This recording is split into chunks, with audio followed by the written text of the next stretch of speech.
I am Harsh and in this video we are going to discuss about template tags और हम उसका practical भी देखेंगे. So in the previous chapter that is the 6th video of our Django series हमने templates के बारे में discuss किया था, उसको कैसे कॉन्फ़िगर करते हैं, और हमने उसका प्रैक्टिकल भी देखा था कि how to create a template. और उसके बाद हमने डिस्कस किया था टेम्पलेट वेरिएबल क्या होता है, जो कि कर्ली ब्रेसेस का यूज़ करके हम क्रिएट करते हैं हमारे टेम्पलेट्स पे, और उसके बाद हम बैकएंड से डेटा डिस्प्ले करवाते हैं. तो हमने इसका प्रैक्टिकल भी देखा था कल. जिसमें हमने H1 टैग यूज़ करके हमने डबल कर्ली ब्रेसेस का यूज़ किया था, जिसके अंदर हमने हमारी की यूज़ करी थी जो हम कंटेक्स्ट डिक्शनरी से हमारे टेम्पलेट पे रेंडर करा रहे हैं. तो अगर आपने वो वीडियो नहीं देखा है तो आप देख लें, जिसके थ्रू क्या होगा कि आपके टेम्पलेट्स और टेम्पलेट वेरिएबल के रिलेटेड कोई भी डाउट होंगे तो क्लियर होंगे, और आपको और बेहतर तरीके से समझ में आएगा जब हम अभी टेम्पलेट टैग्स डिस्कस करेंगे. So now we are going to discuss about what is a template tag. So tag provide logic in the template and they are enclosed in these symbols, so you can see here. So if you want to create a template tag you have to use this, and can perform a variety of functions such as loops, conditional statement, including other templates. So इसका example हम discuss कर लेते हैं. Suppose we want to display the name of the user at the top right corner. So यहाँ पे top right corner पे आप कोई भी वेबसाइट पे विजिट करते हो और once you are logged in तो आपको यहाँ पे आपका नाम दिखता है, पर अगर आप लॉगिन नहीं हो तो आपको यहाँ पे एक लॉगिन का बटन दिखेगा या साइनअप का बटन दिखेगा. तो इसके लिए आपको एक कंडीशनल स्टेटमेंट यूज़ करना पड़ेगा कि if user is logged in तो आपको क्या दिखाना है, और इफ़ इट इज़ नॉट तो एल्स में आपको क्या दिखाना है. तो इसके लिए हम टेम्पलेट टैग्स का यूज़ करते हैं. और हम एक और एग्जांपल डिस्कस कर सकते हैं. फॉर एग्जांपल यूज़र कोई फॉर्म सबमिट कर रहा है, तो अगर वो मान लो वो लॉगिन फॉर्म है और आप लॉगिन की डिटेल सबमिट कर रहे हो, तो you are logged in successful करके मैसेज आ रहा है अगर आपने सक्सेसफुली लॉगिन कर दिया. पर अगर कुछ पासवर्ड में प्रॉब्लम है या यूज़र नेम में प्रॉब्लम है तो आपको मैसेज आना चाहिए कि योर पासवर्ड इज़ रॉन्ग और your user name is wrong. तो वो क्या हो गया, एल्स पार्ट हो गया. तो यही हम अभी डिस्कस करेंगे. So we are going to start with practical. So practical से क्या होता है कि हमारे डाउट्स जल्दी क्लियर हो जाते हैं. So first we are going to display a list of subjects using template tags. तो हमको क्या करना है, एक नई जेंगो प्रोजेक्ट और एप्लीकेशन क्रिएट करनी है, and then we will configure our application in the settings.py file. So let's start. So मैं कमांड प्रॉम्प्ट का यूज़ कर रहा हूँ और आईडी जो हम लोग यूज़ कर रहे हैं वो है विजुअल स्टूडियो कोड. सो हमने डॉक्यूमेंट्स फोल्डर के अंदर एक हमारे नई डायरेक्टरी बनाई थी जेंगो प्रैक्टिकल नाम से, जिसमें हम हमारे सारे प्रोजेक्ट्स रखेंगे. सो this is the 4th project about template tags. So let's create a new project, Django admin, start project, and let's name it 4th project _template tags.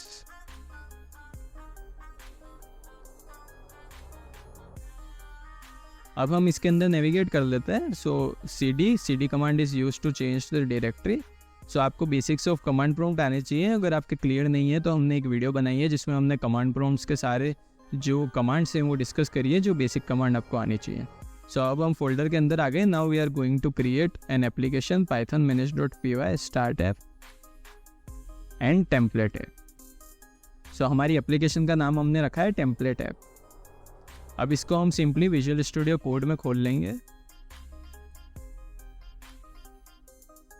So the 4th project that is template tags.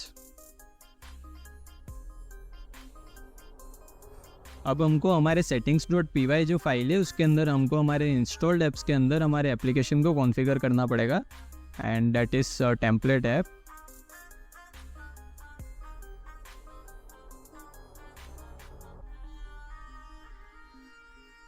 अब आपको क्या करना है, एक templates नाम का folder बनाना है आपकी रूट डायरेक्टरी पे,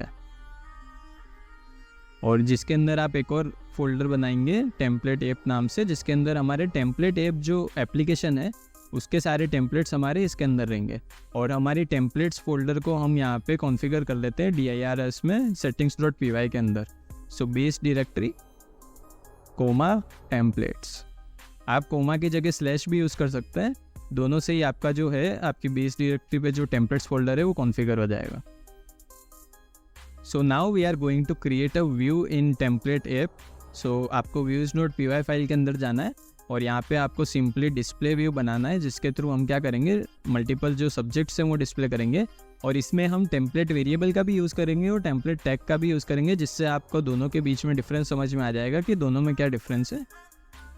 सो डिस्प्ले व्यू और request parameter, and now we are going to create a list of subjects. So for example Java, Python, DSA and Django. तो ये आपके सब्जेक्ट्स हो गए, हमने 4 सब्जेक्ट्स अभी लिखे हैं। And now you can include variable name, और यहाँ पे आप अपना नाम लिख सकते हैं, and a course. So what course you are doing, if you are doing BTech you can write BTech, and the year, so which year you are in, so final year. And we are going to create a context dictionary by which we are going to display all this backend data on the template. So सबसे पहले हम subjects नाम की एक की बना देते हैं जिसमें हमारे सारे subjects आ रहे हैं। उसके बाद हमने name नाम की की बनाते हैं, और इसमें हम name जो हमारा वेरिएबल है उसको दे देते हैं वैल्यू। फिर course,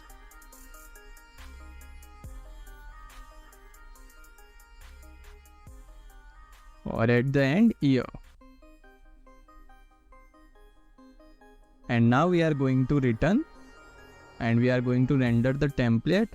So here we are going to return request, and we have not created template file yet, but we know the folder template app, और उसका नाम हम दे देंगे display.html। और आपको context जो आपने डिक्शनरी बनाई वो यहाँ पे आपको रिटर्न कर देनी है। And now we are going to create display.html file inside our templates folder. So here we are going to create display.html, और यहाँ पे आपको एक्सक्लेमेशन मार्क का यूज़ करके एंटर दबा देना है, तो आपके ऑटोमेटिकली जो है आपका बेसिक जो HTML कोड होता है वो यहाँ पे आ जाएगा।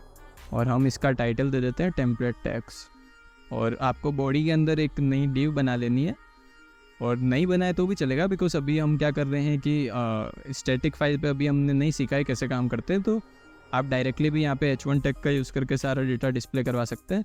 So the first one is name. तो ये हम यहाँ पे नेम कैसे डिस्प्ले कराएंगे, हमने टेम्पलेट वेरिएबल सीखा था उसके through. Same way we are going to display the course,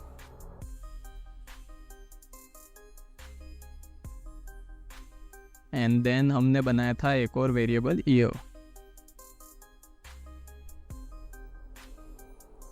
and now we are going to display subjects, but subjects तो हमने एक लिस्ट में क्रिएट किया था, तो उसको हम डिस्प्ले कराएंगे हमारा टेम्पलेट जो हमने टैग सीखा कि टेम्पलेट टैग कैसे क्रिएट करते हैं। तो हम ऐसा करते हैं, एक अनऑर्डर्ड लिस्ट का यूज़ करते हैं UL टैग, एंड यहाँ पे हम फॉर लूप का यूज़ करेंगे। So for subject in subjects, तो हमने सब्जेक्ट्स नाम की की बनाई थी, तो उसकी एक एक वैल्यू जो आएगी वो हमारी ये सब्जेक्ट जो वेरिएबल है इसके पास आएगी। और उसके बाद हम क्या कर रहे हैं, इसको सिंपली डिस्प्ले करवा देते हैं लिस्ट का यूज़ करके। So we are going to display the subject, और इसके लिए हमको यूज़ करना पड़ेगा template variable. And now we are going to end our for। So this is it.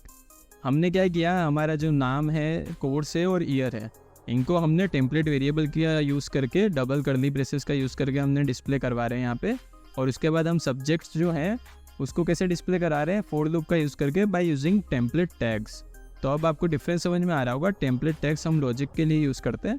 And उसके बाद हमने क्या किया, ये जो सब्जेक्ट वेरिएबल है उसके पास एक एक करके वैल्यू आ रही है जब तक हमारा फॉर लूप चलेगा, और उसके बाद हम एक एक करके उसको डिस्प्ले करा रहे हैं by using a list. So now we are going to start the development server, python manage.py। सो हमने अभी तक URL कॉन्फ़िगर नहीं किया है, तो हम पहले URL को कॉन्फ़िगर कर देते हैं। सो हमारे जो टेम्पलेट ऐप है, हम एप्लीकेशन लेवल पे urls.py फाइल बनाएंगे।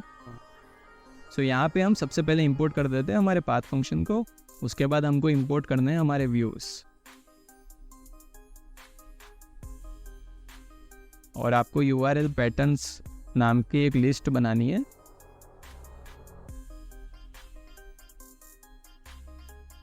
और यहाँ पे हम इंक्लूड कर देते हैं पाथ को। सो व्यूज डॉट डिस्प्ले व्यू। अब हमारा जो प्रोजेक्ट लेवल URLs है यहाँ पे हमको सिंपली इंक्लूड कर देना है जो हमारे एप्लीकेशन URLs हैं उनको।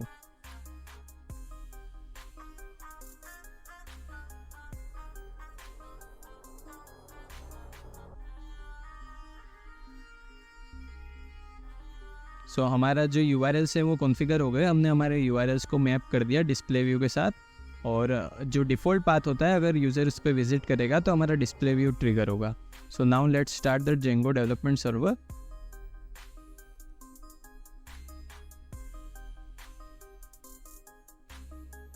सो कोई भी एरर नहीं है और अभी माइग्रेशंस को हम अवॉइड करते हैं because we have not discuss till now models.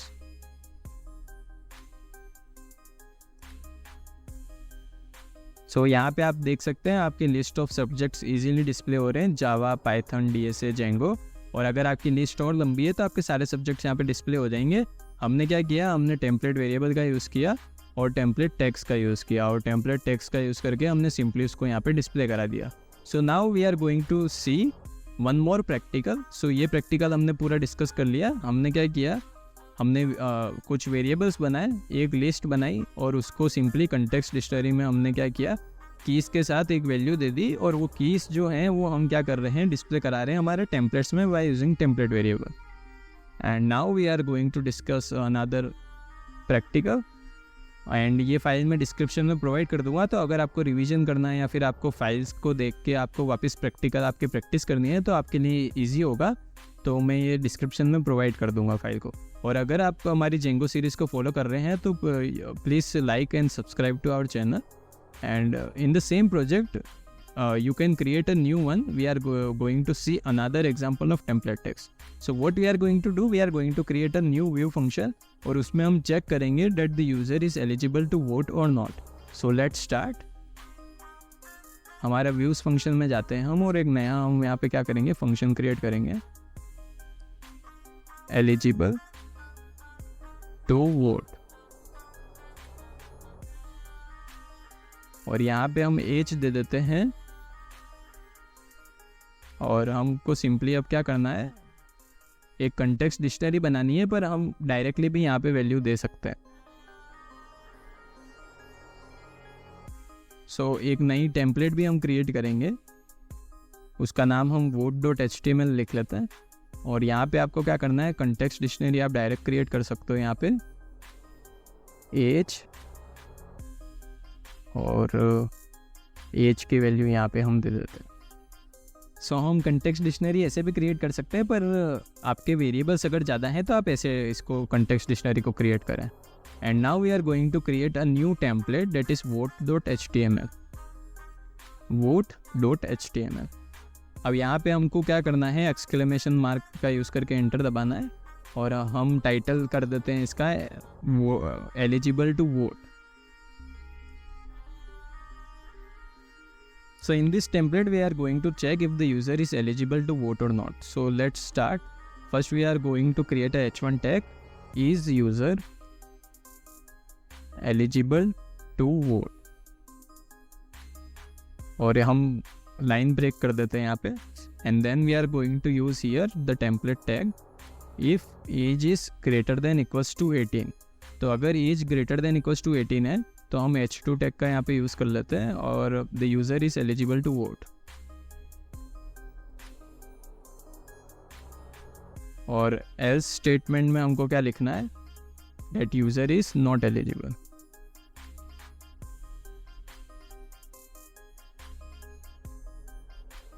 And we are going to end our if statement here. And that's it, हमने कर लिया ये. और हमारे urls.py फाइल में हम क्या करेंगे, हमारे जो नया व्यू फंक्शन बनाया है उसको कॉन्फ़िगर करना है. सो पाथ और यहाँ पे हम इसको दे देते हैं vote and views dot eligible to vote. So हमने हमारे व्यू फंक्शन के साथ हमारे पाथ को मैप कर लिया है. सो हमारे जो व्यूज फंक्शन था यहाँ पे हमने एज को सिंगल कोट्स में लिख रखा था, but we are providing a number, so it will not come in a single quotes. तो ये आप सही कर लेना. एंड हमने डायरेक्ट कंटेक्स्ट जो डिक्शनरी है हमने डायरेक्टली यहाँ पे प्रोवाइड कर ली है, आप इस तरीके से भी लिख सकते हैं. And now let's see our website. So हम रिफ्रेश कर लेते हैं. So user is eligible to vote, क्योंकि हमारी एज जो है वो 23 है. अगर हम यहाँ पे 18 से कम एज प्रोवाइड करेंगे, for example 16, so now it will display. Server restart हो रहा है. या so let's reload. User is not eligible to vote. So this is the use of template tags. और इसका आगे और यूज़ होगा जब हमको कोई सक्सेस मैसेज डिस्प्ले करवाना है या और कोई मैसेज हमको हमारी वेबसाइट पर डिस्प्ले कराना है जो कि बैकएंड से आ रहा है, तो उसके लिए हम टेम्पलेट टैग्स और टेम्पलेट वेरिएबल्स का यूज़ करते हैं। सो हम इस वीडियो में 2 प्रैक्टिकल देख लिए। So the template tags keep the presentation logic separate from the template code. तो आपका HTML कोड और आपका जो टेम्पलेट का कोड है उसमें आपको डिफर करने में आसानी होगी। So it promotes cleaner and more maintainable templates and template tags are really important and there are many use cases of template tags.